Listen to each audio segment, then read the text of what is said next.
You are now listening to Out of the Blank.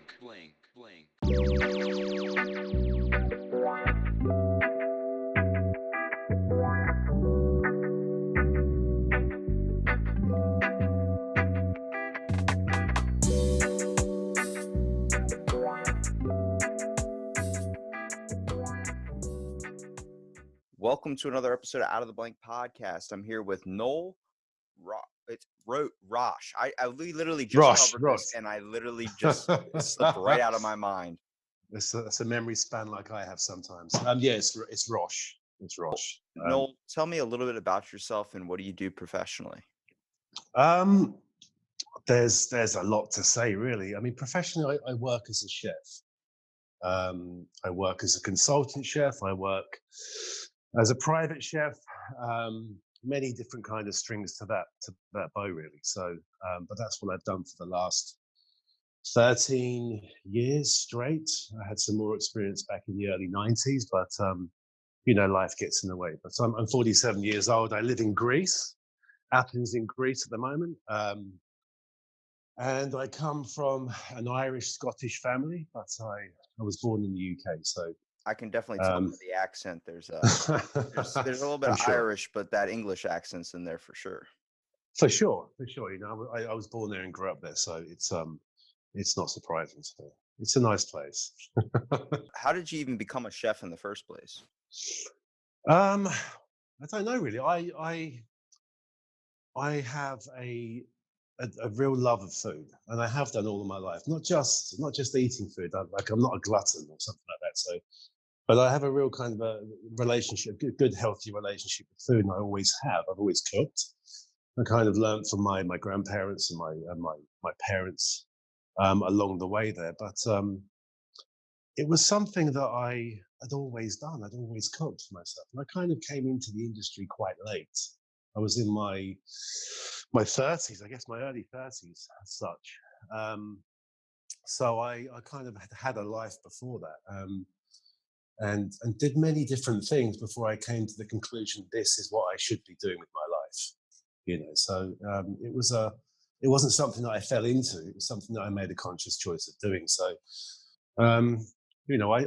Well, it seems like a lot of people that get into the culinary arts in general, whether you're getting a class taught in school, even those few kids that decide to take up, I think everyone gets the basic cooking class. But if you choose to expand it a little bit farther into a culinary arts program or something, it seems like most chefs, though, are older, like around their 30s and 40s when they actually start becoming a chef, only because it seems like at that point in their life, it's time to kind of slow down a little bit and choose to enjoy some of the most beautiful things like food. I think now that's more becoming a trend, I guess. And I don't mean as in a trendy trend. That's kind of the way that things are. People are coming into the industry now because they want to. It's not because they don't have a choice. It's like it's the only thing that they can do. A lot of people are kind of changing careers to come into this because it's a very creative, full-on industry. You get to kind of, you get to meet some of the most amazing people in the world. You get to travel if you're lucky enough, and you get to work with food that nourishes people. So, for me, I kind of we did domestic science at school, so we did basic cooking at school, which kind of teaches you a small amount, but you kind of learn more in a kitchen, in a functioning professional kitchen, than you'll learn anywhere. And that's kind of where I kind of learned everything. The basics, basically, everything about the basics was actually working as a cook in a kitchen. I'm kind of working my way from there. A lot of chefs that start out just cooking or being a dishwasher, turn into a cook. You have to. Yeah, end up owning their own business too, because they know what it's like to work in the ground spots, being out into literally thrown into the fire when it comes to it. Like what we're saying with creativity and just cooking in general, there's this passion that we're seeing now spark up into society today because people are so trying to be creative again. It seems like before creativity was like a hobby or a passion, whether it came to doing art or just baking something. And now we're seeing people turn that into a full-time job because of just the spark of entrepreneurs in general. Yeah, I also, I agree totally. There's a whole regeneration of the industry. And I think that's come about since, we had this financial crash in 2008, 2009, 2010. That's kind of been going on for a long time. So a lot of people lost their jobs. They were in different industries, and they were like, what do I do now? I've got no income. And so you work with food, and you work from your basics up from there, and you get to experience and a very, very different lifestyle as well. You get to feed people and feed yourself and feed your soul and other people. So it's kind of a really attractive place to be, and it's a really nourishing place to be. And yeah, you can make a living from that. And you're very lucky if you make any serious money from that. But you have to be very, very lucky and very well backed. But if you're coming into the industry to make money, it's kind of the wrong place to be. And if you're coming into it to be a celebrity, it's the wrong place to be. It's not where you should be going with this industry. It has to come from your soul and your heart. You have to put that into the work and the food to get anywhere, What's weird is just with cooking in general, much like a lot of people never want to turn hobbies into jobs. Like people that want to, like, I have people say, why don't you just do podcasting for a living? I'm like, I'm good. It's because it's too much of Who personal knows? fun. Yeah, well, it's too much of personal fun for me rather than turning it into a career, because I feel like if I turn it into a job or something that I had to rely on doing, I would lose the aspiration for wanting to do it in the first place.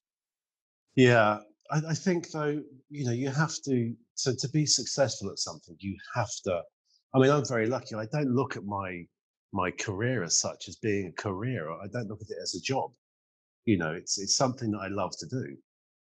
I love food. I love to cook. I love to create. I love to teach. I love to design menus for people and help and be of service. That's what I love to do. So, and I get paid to do that, and it's that's a really good thing. And I get to be able to feed myself and my family with that.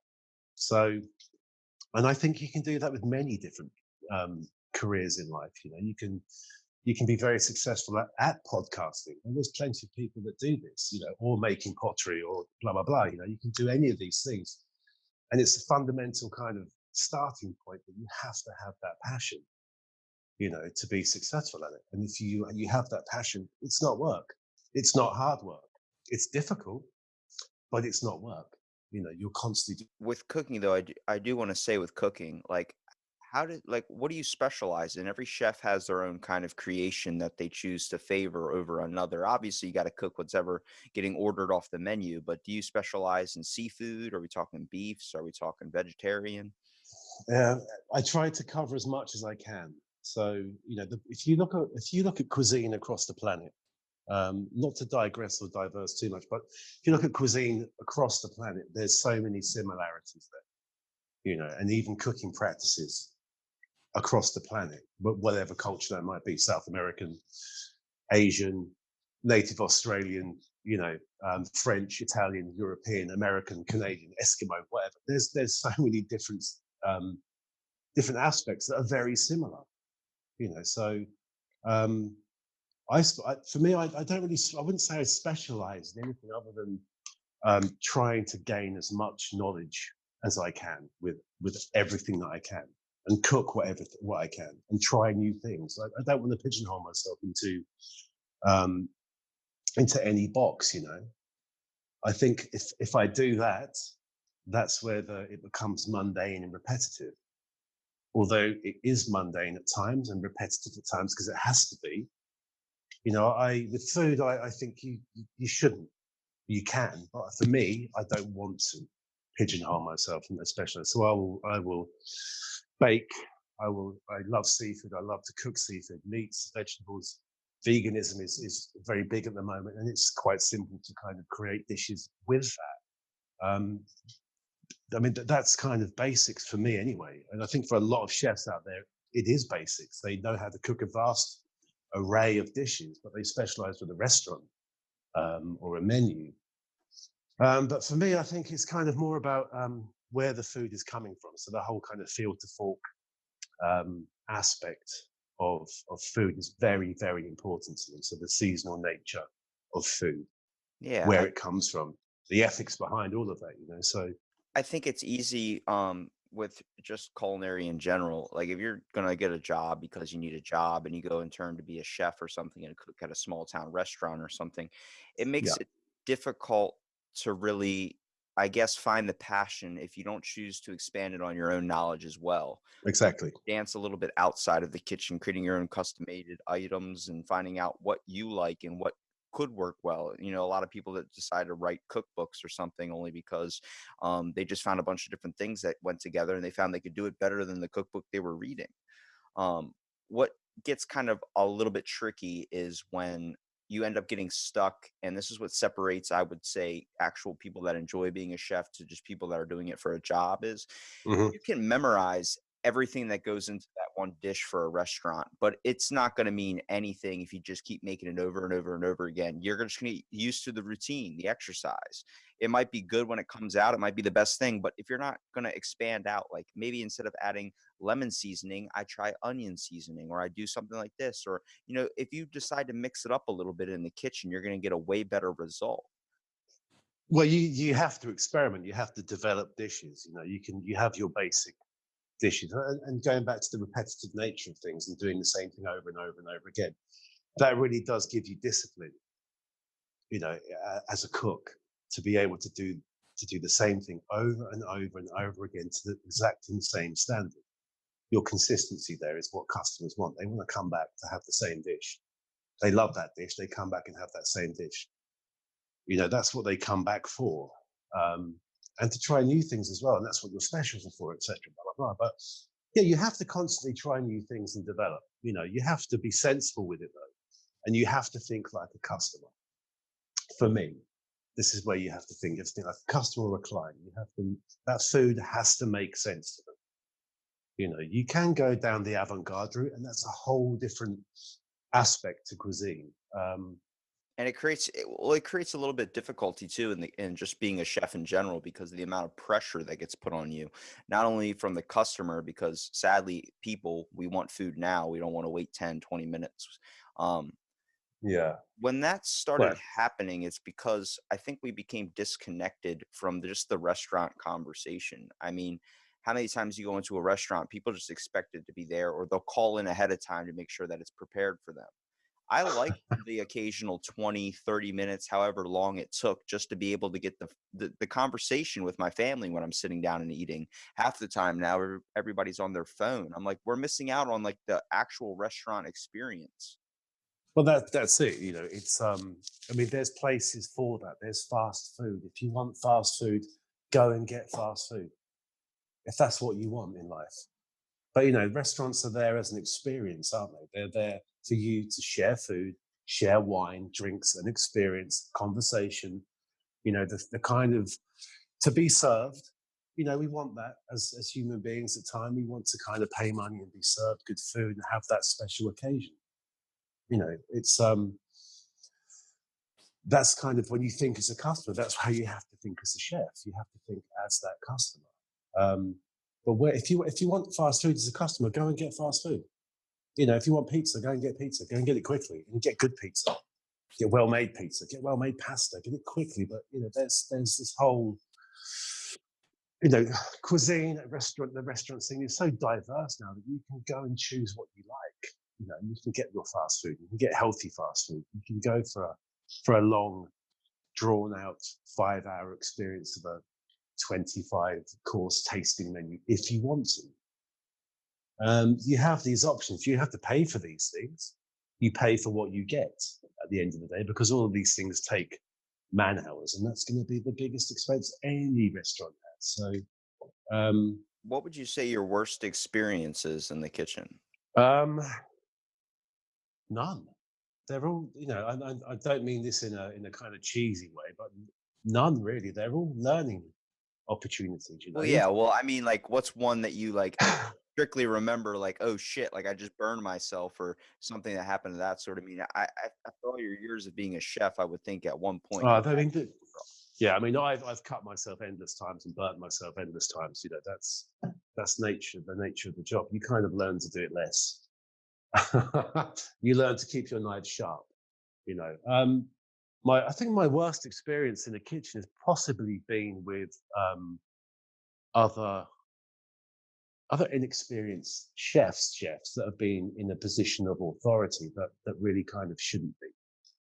And I kind of, there's that kind of attitude, a really bad attitude towards other people there, and that kind of comes along from pressure. But no, I think I love the whole aspect of service, and I love the whole aspect of all the prep, the meat, getting your mise en place ready, and everything that goes into that. But I think sometimes the worst experience you can have as a cook or a chef is with other badly behaved cooks and chefs. Well, there's a demeanor, I guess, you get when you first of all become a chef. Whatever happens, if you don't choose to let things educate you more instead of being I guess, like you're saying, a learning experience. What happens is if you don't ever get that learning experience and everyone starts greeting you or giving you compliments on your food, you never have a bad dish or you never go outside of your comfort zone, you get this mentality and you can see it as a customer as well, approaching into a restaurant. I mean, you probably go out to eat a lot just to be able to expand your taste buds on just the knowledge in general of the food out there.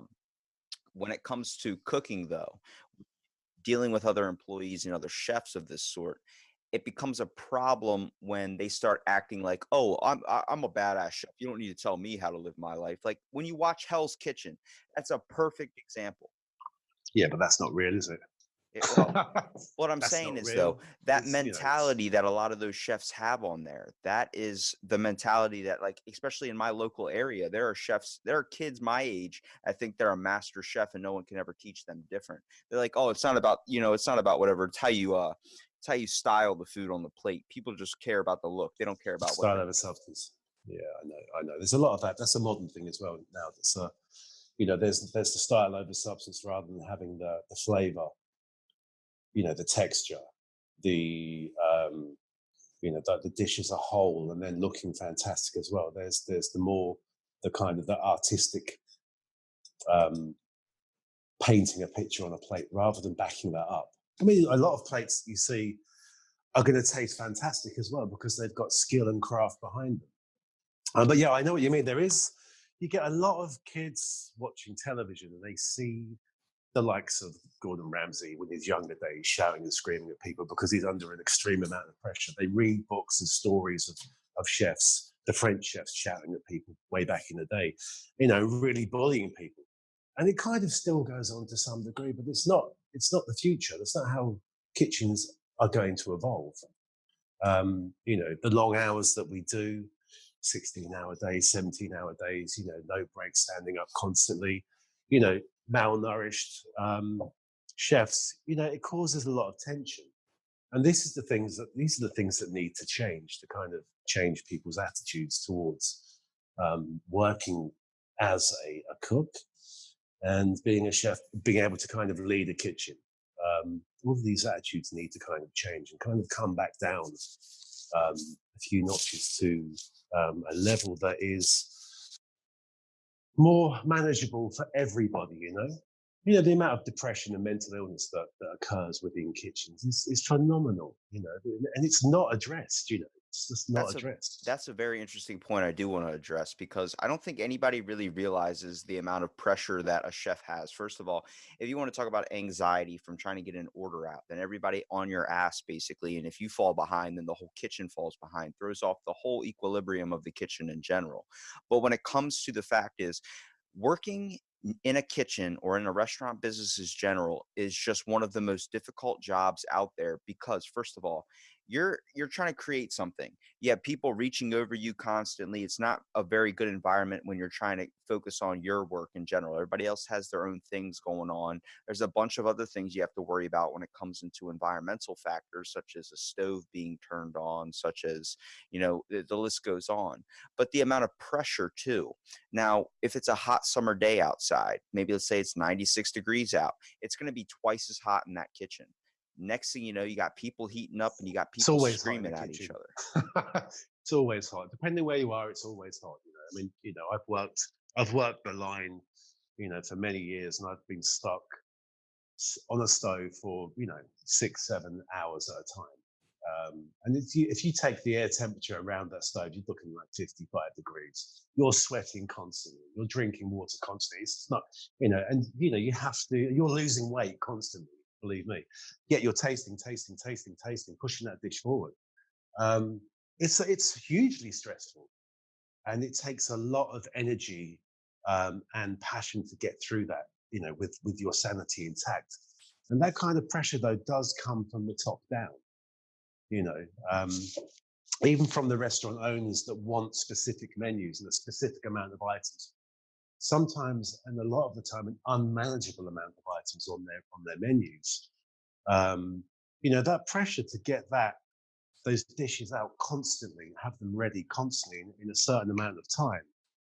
Depending on the size of the kitchen and the size of the brigade there and the experience of that brigade, that pressure comes from the top down, and it kind of should change. It should change because it doesn't make any sense. It hasn't made any sense for a long time now. These menus have become massive, massive menus that, some of the stuff's, a lot of the stuff's coming from the freezer. It's being pushed out as like fresh food. You've got inexperienced cooks coming into the industry being dropped in at the deep end, thinking that it's going to be like something they've watched on television, and it's not. So this whole stress level that gets created can change and should change. And I've worked in kitchens where it isn't like that, because it's managed more sensibly. So, and it's quite calm and peaceful. Well, it's probably If one of that the benefits of compared, working at like a sushi restaurant or something, that they have the open kitchen or something. The fact that Yeah, you're open basically, kitchens are fantastic. I love them. Yeah.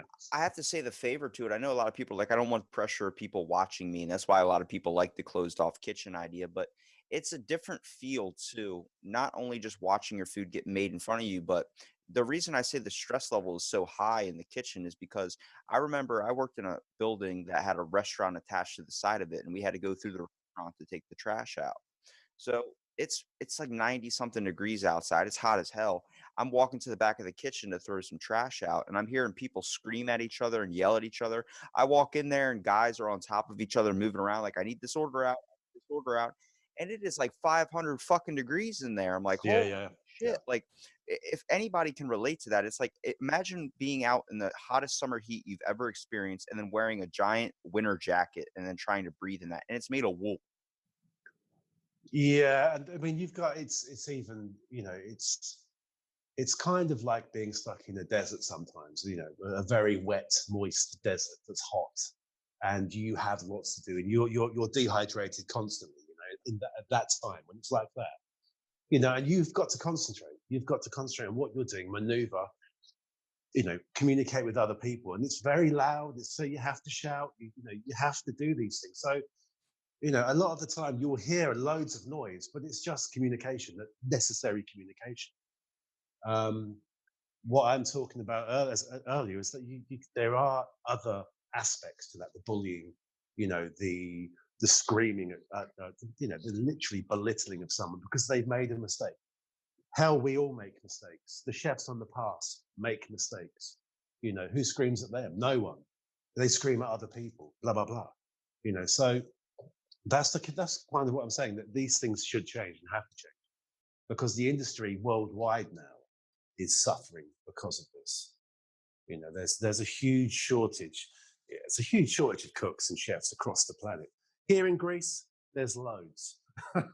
there's an excess of cooks here, so which is good to see. And the culinary scene here is expanding as well, so it's becoming very good, very very good. Well, we're entering a world now where people are hashtagging food reviewer and then they're making videos on it and they're just tasting different food because we're in this healthy mindset as a society coming in. Like, it just 2020 is just turning into this thing where everybody's like, I'm going to be the best I've ever been, like how it is every year after the year ends or something. And then Trump goes and bombs Iran. and Spoils everyone's year. And it goes really, really bad when we start getting satisfaction from other people enjoying things that we won't take the time to enjoy ourselves. I mean, that's a big popular trend now amongst people. Like, hey, message me this or DM me this and I'll eat that and I'll post a review on it. They just want to see you eat it. They just want to be like, because they don't want to eat it themselves. And I'm like, when we start treating food with this type of like anxiety-filled stress ball or whatever this thing, you totally It's lose the strange, isn't it? enjoyment and the love factor that's supposed to be behind it. Like when your grandma made cookies or something, you knew every cookie you ate was filled with love. For sure, I know what you mean, and that's what's missing, isn't it? As from the whole scene as well. That hashtag food porn, where people are literally they're starving themselves because they're on some strange diet somewhere. They're not eating too healthily because they're not eating at all. Some people, and they're just looking at food. They're getting off at looking at food. Um, it's a very strange one, and the relationship that people have now with food is, it's becoming a lot better, a lot healthier, but at some aspects, like you're saying, it's becoming a lot more. People are becoming disenfranchised with what it should be. That makes sense, they're becoming disconnected. Um, the yeah, I mean, there's so much that's going wrong, but there's so much that's going right as well. So I mean, it's the swings and roundabouts thing. What would you say is your most memorable experience as a chef?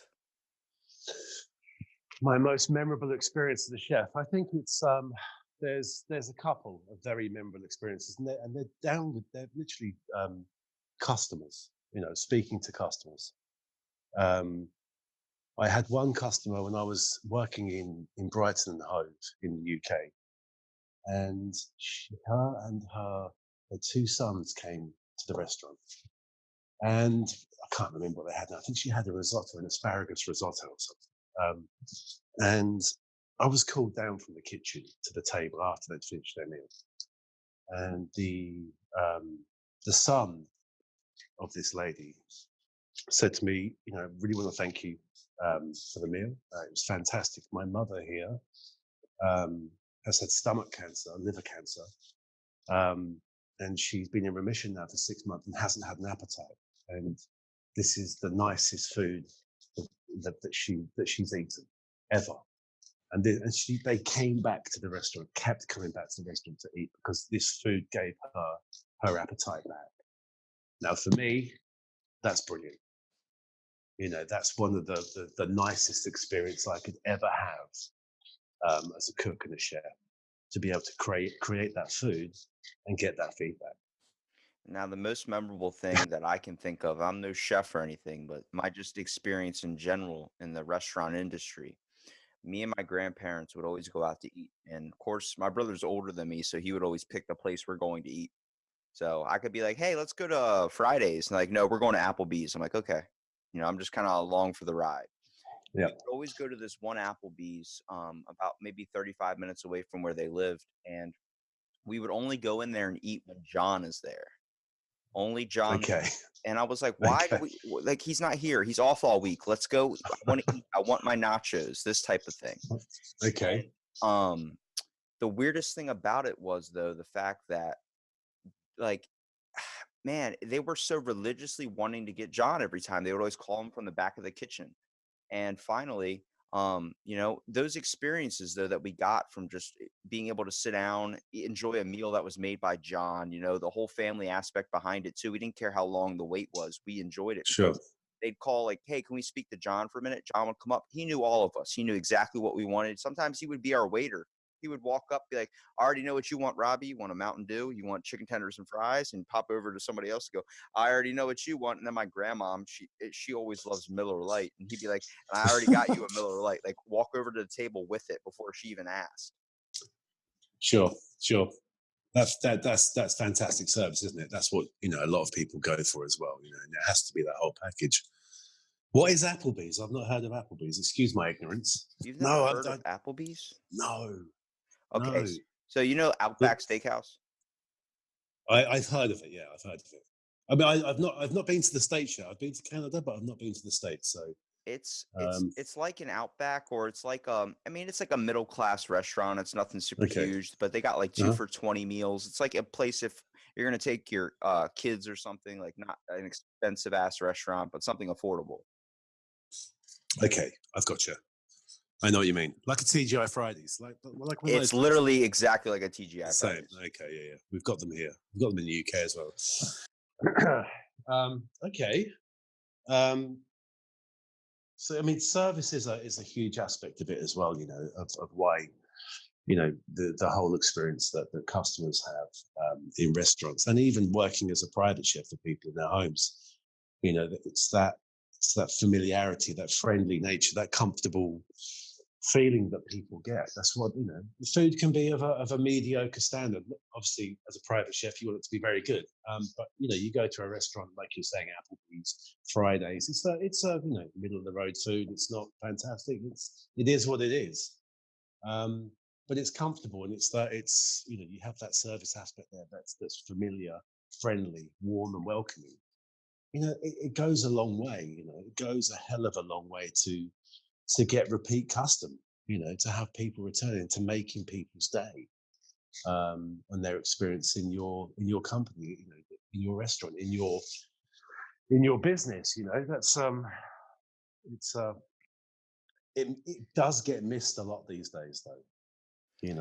What would you say would be one suggestion, just from your opinion and your kind of experience in general, that the restaurant industry can kind of fix to be able to, I guess, make it more beneficial, not even for the employees, but also for the customer as well? I think I think there has to be, or there should be, like I say, it's a very simple changes of the attitudes that the chefs have. That ultimately we are cooking for customers. So think more like a customer and rather less like a chef, if that makes sense. It does. Drop the ego and think like a customer, because these days, if you go online, if you go on Facebook, onto chefs groups, or onto Instagram, do whatever hashtag it might be, and you have chefs and cooks constantly complaining about allergies, allergy requests. We don't want this, and this. Unfortunately, this is the world that we live in. Deal with it. They're customers. Stop bitching about it. Get on with it. That's the kitchen. We're here to serve customers and their needs. We're not here to give them a hard time. We're not here to give front of the house a hard time, to give them a hard time, to make everyone's experience bad. We're here to serve. Well, this comes, this wisdom, comes from other chefs, experienced chefs as well. Um, I've been lucky enough to kind of meet and work with some really good chefs, and my my kind of culinary heroes are the likes of people like Marco Pierre White, Michel Roux, Thomas Keller. These guys are the people that I really kind of look up to as being true innovators and true gentlemen as such. With a real passion for for food, the love of food, the love of service as well. And creating that fantastic experience for a customer. Also, Um, the experience of having good food in general, not just like, oh, it's good to taste, but first of all, if food has this weird combination, I've talked about it before, but the fact is, it links you to a certain memory in your life as well. can Like, do. I know when I eat a certain food, if I eat chicken nuggets right now, I immediately get tossed back to when I was like 10 years old, drowning my chicken nuggets in honey mustard and just sitting by the dinner table with my grandparents. If someone pulls out a steak or something that I usually don't eat red meats, but if someone pulls that out, I immediately think of the time like I wouldn't finish it all, and my grandma would make me sit there till 3 o'clock in the morning until I finished it. I get you. I get you. I mean, food does have it does have that kind of association with past memories. Obviously, it's it's inherent. We eat every day, don't we? And most of the experiences we value in life are focused around some form of eating or drinking. So it's always We there. we eat every day, but everyone wants to rush it so fast. Nobody wants to sit and let it be there. I mean, I'm at fault for doing it myself. If somebody's cooking in the kitchen, I'm grabbing like a spoonful of it while they're cooking it. They're like, it's not ready yet. I'm like, I'm sorry, I'm hungry. Modern life for you, though, isn't it? That's modern life. It's like everything's so quick. Everything is so quick. Everyone's getting boxed up, in their houses, flats, boxed, working long hours, looking at the television. They've got no time because they've got to work, work. So they want quick food. and they kind of don't want to. There's other things they're being distracted by. These things kind of have been pushed to the side, and I think when you don't sit down with your family and eat and take time to eat, this is where certain issues can arise with people's mental health as well as young people, as older people. Um, that kind of that whole focal point of the dinner table and the kitchen. It's which is coming back now. Trust me. I mean, I don't know what it's like in the States, in North America, but I know within Europe there's and in the UK there's kind of more time that people are spending with their families now, going back to that.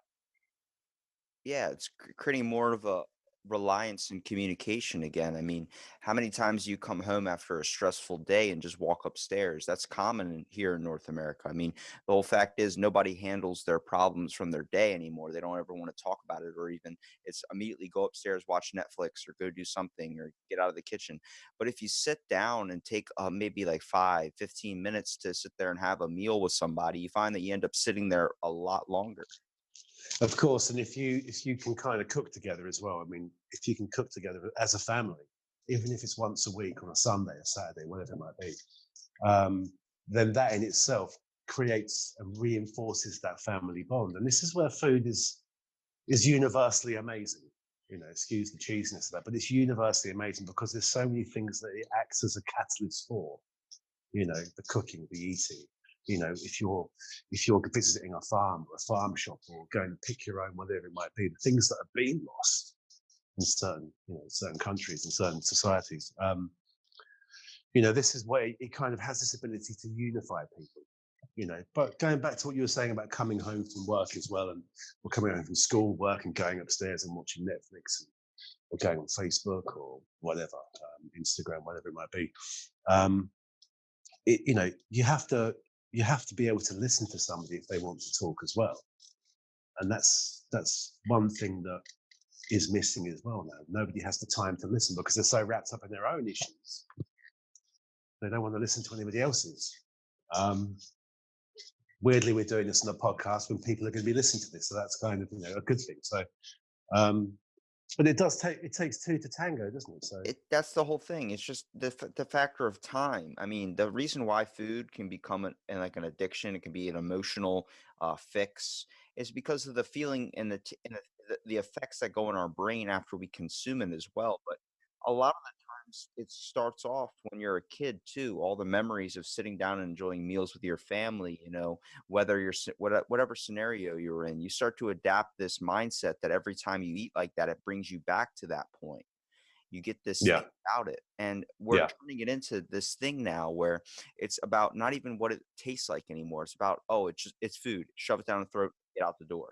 It's like when we start going in that mindset, we stop caring about everything. We stop going to the grocery store to get food when it's so much easier to get fast food, when we can have someone prep it for us or do something for us. We're not even caring whatever the double cheeseburger or whatever that goes down our throat. We don't care what it tastes like. We just like the look of it. Is it You could paint a turd and give it to someone and they would still oh eat it. mate. That's that kind of mindset for me. It's not one that enters my life. I understand that people do that, I'm sure, but that doesn't enter my world in any way or form. Um, I'm just I just it's if it does if somebody treats food that way, it's a shame. It's a real shame. It's possibly why people are becoming more prone to illness and health issues these days. What I don't really understand sometimes is that people, they go to the gym to get fit. They run and run and run and run and run and cycle to get fit, and then and some people are doing that so they can eat more. Why?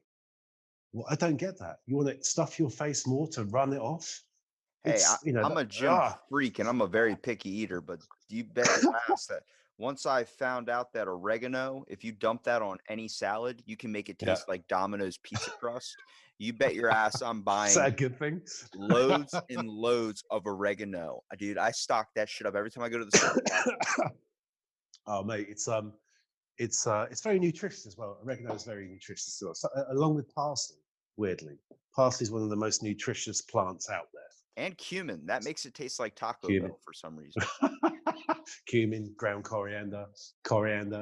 I mean, spices are fantastic, you know, and spices and herbs are especially fresh spices and herbs as well. It's they're fantastic. They were from another world, another dimension, and you know these things make food delicious as well. You know, but yeah, it's the relationship that people have with food has to kind of go back to a more sensible option. You know, a more sensible way of being. Do you know what I mean? Well, yeah, that's why the holidays are important too. It seems like that's the only time we can ever truly enjoy the moments of cooking or making food in general when we're doing something just because it feels like, oh, it's the season for it. Well, why can't it be an everyday thing that we sit down and we learn to try something new? We learn to make spaghetti, we learn to make some type of bread or pastry. You know, why does it always have to just be an occasion? Because well, it doesn't, and that's the re-education that you know that kind of should happen and occur. You know, it's easier for somebody else to do it, though, isn't it? That's the thing. For a lot of people, it's easier to go to the supermarket to go and get a jar of ready-made pasta sauce. You know, with God knows how many preservatives in there and other chemicals, and you have no idea what's in there. It's kind of vaguely plastic. Um, it's easier for them to do that than to make it themselves. It doesn't necessarily mean it's quicker, you know, but it's more convenient. It means that people can spend more time looking at their phone, watching Netflix, doing other things that is giving them more of a dopamine hit, I guess, you know. And unfortunately, if only they could, if only we could, like, you know, go back to a more natural way of getting that dopamine hit from good food, from creating something, you know, from creating food from scratch at home every day where you can, you know, and getting that nutrition on board, getting that nature's pharmacy on board, you know, getting your health back. Stop putting your lives in the hands of corporations to feed you, to tell you what to think, you know, it's global, you know, that's the thing, it's global, and it's across every aspect of life, you know, these days, that we tend to trust these larger corporations way too much with our health, you know. If I had to ask you, what is one of the hardest things about your job besides the emotional factor that comes behind the kitchen, but more about just the food industry in general? Like not even a restaurant, but just the things with FDA, the things with grocery stores, the whole thing. Seems like we're really relying on a lot of really processed food. I know everybody wants to eat organic or something, but we're using so many chemicals and stuff that we lost the basic information we need to know, like where it came from, how it's made. All these types of things play an important factor into what you're consuming. Well, I think you've kind of answered your own question there, really. It is, like I say, giving too much control to these companies like Monsanto and Bayer and blah blah blah. All these, you know, they are taking control of our food, and they're profit-driven companies. That their sole kind of purpose in life is to create profit for their shareholders, and that's all they care about. They don't care about the end consumer. And you know, the end consumer these days is going, yeah, we'll have that, thank you, because we can't be bothered. You know, and that for me, that's probably one of the biggest problems. It's one of the hardest issues out there now is people trying to claim. You have to kind of reclaim the fields for ourselves. You know, reclaim food for ourselves. We eat way too much. We eat way too much. We waste way too much as well. You know, so if you I think the amount of food that people throw away, like each year, per family, per person, it's insane. It's unbelievable. We have this hoarding mindset that we think it's not going to last. We have this thing that's like, oh, we need to get a bunch now in case we might not have it later. Yeah, you've got all the best before dates on there. Yes, you've got use by dates, which are good for a lot of things. You have the best before dates, which most of the time mean nothing. You know, it's just a way of, for me, it's, you know, if you go down the route of thinking it's just a way for a company to make sure you buy that product again, Yeah, regardless if you've got it exactly. left. It's just a Like way of selling stuff. like I get milk has an expiration date on it, but how do they know it's going to end at that date? Do they test it, or does the cow just turn around and say, "Hey, 7th of October," or like 7th of October? Does the cow say that to the guy? Oh, they know well, it's industry driven again, isn't it? It's like people have lost the knowledge. You have milk in your fridge, okay, at home. I mean, in the restaurant industry, we adhere to specific guidelines because we're serving customers, and their health is, a huge responsibility for us. So we have to make sure that we're serving them good food. Hey, I'm lactose That's sensitive, so if you make me eat dairy, everybody's in a pain when I'm saying. I'm sure. I'm sure. But my point is, I'm just picturing that now. And my point is Turn that my toilet or in what? well, no, it's just sitting around with people making their life a pain in a restaurant. But carnage almost. But my point is that obviously in restaurants we have to adhere to certain rules and guidelines, etc., which we do. But at home, um, we a lot of people have lost the ability to think for themselves, with their food. They look at an expiration date and they smell it and they go, do you know what? I'm going to trust that label and throw it away. Rather than tasting it, I go, do you know what? That milk's okay. That bacon that I've had in the fridge there, it says it's a week past its date. Do you know what? It's okay. It's these things.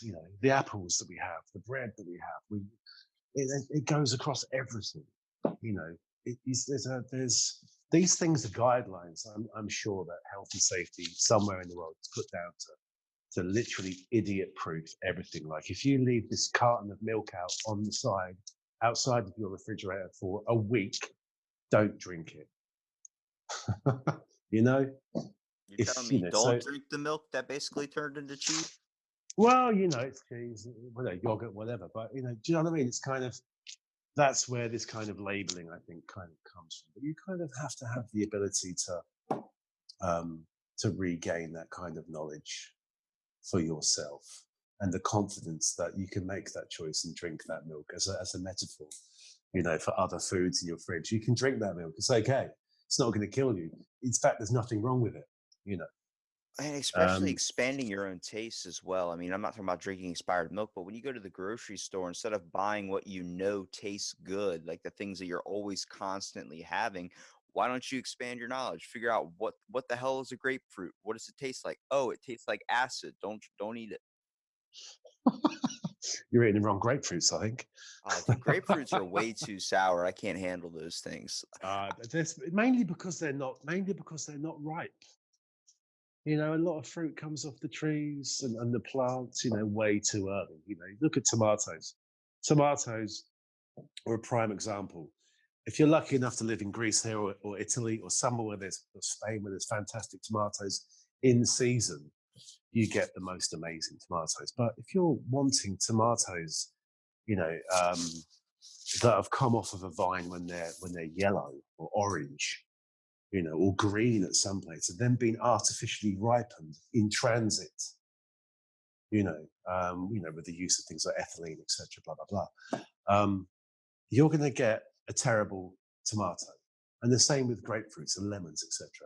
They're coming across the planet from somewhere, leaving a huge carbon footprint behind them, and you want to eat them out of season, then you're going to get, a really sour grapefruit, rather than having that acidity, the citrus acidity, but having the sweetness as well that a ripe fruit will give you. Do you know what I mean? Yeah. And it happens so much, and so we our demand for everything all the time creates bad food as well. So eat seasonally, eat locally, eat what's available. Learn to cook. Just the basics. It's easy. It's really easy. Everyone's been doing it for centuries. We said you don't have a particular food that you cook, but what's one that you particularly enjoy the most?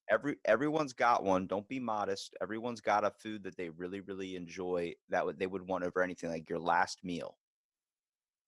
My last meal. Like your last one. Like if you were on death row, what's the one Do you thing know- you would want? It's never changed. It's never changed. it's I'm a big mushroom fan. I love mushrooms. I think mushrooms are fantastic. They're just delicious, and they're very rich in nutrition. But so something with mushrooms. But I love something called it's called hanger steak or steak anglais. It's from a cow. It's this really delicious piece of meat, and I really enjoy cooking that, and I really enjoy prepping that and cooking it to kind of like a medium rare and serving that with some roasted mushrooms and a little bit of jus and some tomato. For me, it's delicious. But if you overcook it, chewy, tough, if you go beyond that kind of pink medium, you've ruined a delicious piece of meat. So for me, that's something that I really enjoy eating and cooking. But I love fish. I love good oily fish like sea bream and sea bass, and sardines, etc. And I'm a big fish fan. But however, these days, the oceans, we polluted them so much. There's so much mercury and heavy metals floating around. What can we eat that's safe? That's true though, because I eat a lot of canned tuna. I mean, every day I eat one can of tuna probably, but I've been doing that for 7 years now, and I had someone come up to me and say, you get sick a little bit. It's like, have you ever thought about mercury poisoning? And I'm like, all right, yeah, there's no way I'm getting mercury poisoning. I got my blood tested the other day and found out I had a high level of mercury content in blood. God. Yeah. It's I was talking about the same thing with a friend of mine, Peter, a couple of days ago, and weirdly I was watching a program on some canned sardines, a documentary on fish, and they were claiming that they can remove the heavy metals through their process of extraction and their cooking process. I'm slightly dubious about that kind of information. But yeah, that's not good, mate. Mercury poisoning. The environmental influences too. A lot of people don't think that when they go and buy a pack of tuna or they buy a thing of tilapia from a store. Like tilapia. Yeah, don't even go near that fish. Tilapia. That's all I eat too. And that's funny thing. Mate, it's like stay away from it. It's bad. There's good amount of pollution, and only because of the lakes aren't clean anymore, because all these things that we're doing, we're trying to expand so far out, we're messing up our food sources. Yeah, and the food source, I mean, things like tilapia, isn't that coming from Asia as well? It's coming from some very badly farmed or heavily polluted waters in Asia and Africa as well, I believe, from what I understand. The content, the kind of the pollutive content. Pollutive, is that a word? That content of pollution that's in these fish is unbelievable. And you're not going to be told about these things, are you? I mean, it's going to destroy a business somewhere, but you have to kind of know your food. I mean, my thing, my kind of my thing is the from field to fork and beyond. It's kind of, you have to know your food from where it's coming from, understand that, gain that knowledge, and the whole journey to where you eat that, and where that takes you beyond that. As a human being, that energy, the nutrition it gives you, that's kind of where most people should be looking at their life. As to what they ingest. Well, it's not always about being physically fit. There's a nutrition aspect to it. There's a mental aspect to it. There's a spiritual aspect to it. When you want to be connected and whole as a person, you have to look at all the factors that play in, such as if you eat good, you feel better. You have better self-imagery. You have all these types of things if you work out, but you don't have to do that. But taking the essential steps to clean yourself a little bit as well makes it so beneficial to not only your body, but your mind as well. Yeah, for sure. Couldn't agree more. I think it's about balance with everything, isn't it? It's about balance. You have to find a balance. A good plate of food is a balanced dish.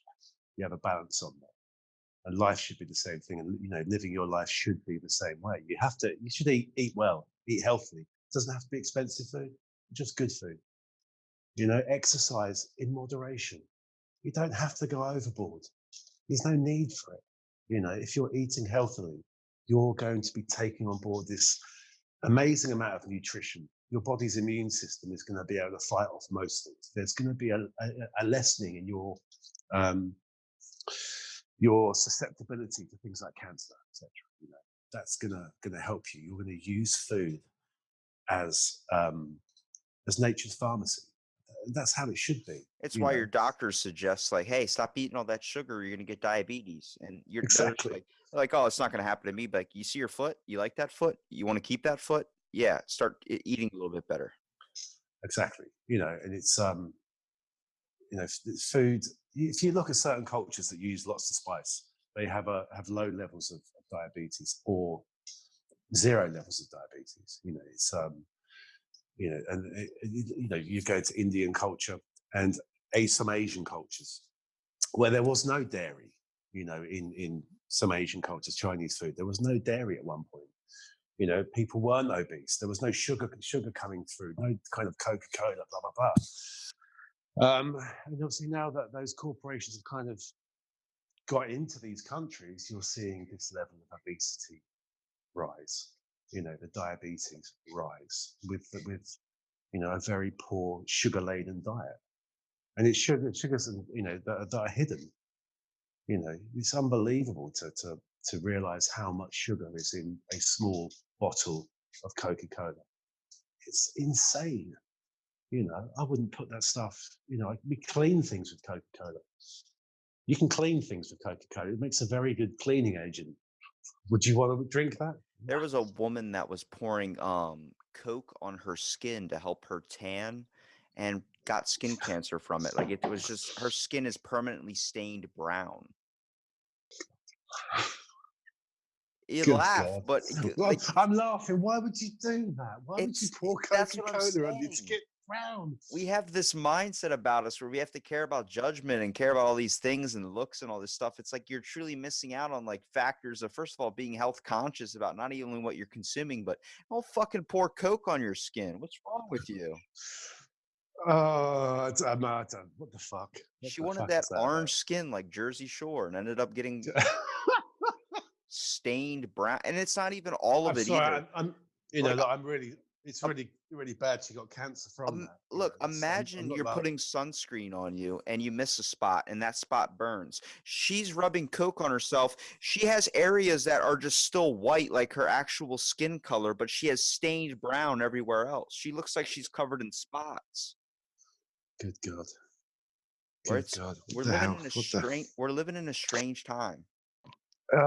Yeah. I mean, that's kind of, for me, that's some sort of mental disorder, though, isn't it? That psychological disorder there, that where you're caring more about how your vanity, your ego, and such, to get to the point where you're pouring Coca-Cola on over your skin to get brown. It's mental, mate. It's insane. If I can rub honey smacks on myself to get more What? chicks, you bet your ass I'd be running honey smacks on myself. Yeah, but then you've got to develop a personality for that, haven't you, to keep them? I'd be the honey smack man. The honey smack man. Jesus Christ, it sounds like something out of the mid-90s. Be like, come Trust me. over and smack on this. The honey smack man. Oh dear. No, Yes. no, I really appreciate you coming out and doing the podcast, man. I want to give you here a Nice. minute at the end to kind of promote your content too, so people can find your Instagram page and a lot of your work as well. Okay, so I'm not joking. I mean, I have various different Facebook pages. So I have my From Field to Fork and Beyond Facebook page. I have a page where I write. It's called Gorilla Gum on Facebook. Gorilla Gum. Spelled GUER. I also have And Beyond Photography. I'm a trained photographer as well. That's on Facebook. On Instagram, I have my two kind of feeds on there. I have my Chef Noel Roche feed, and also there's the From Field to Fork and Beyond feed as well, along with the And Beyond Photography. There's a link there, isn't there? There's a theme that's going through there. But yeah, it's it's just kind of there for inspiration for other people. For myself, I started these things as a visual reminder of what I was creating and what I was cooking in different restaurants, etc. And that's what it's there for, to help inspire, as a record, as a surrogate memory for me. Nothing else. Thank you for your time as well, and thank you for inviting me on here. It was a pleasure having you. Thank you for listening to this episode of Out of the Blank, and stay tuned for our next episode.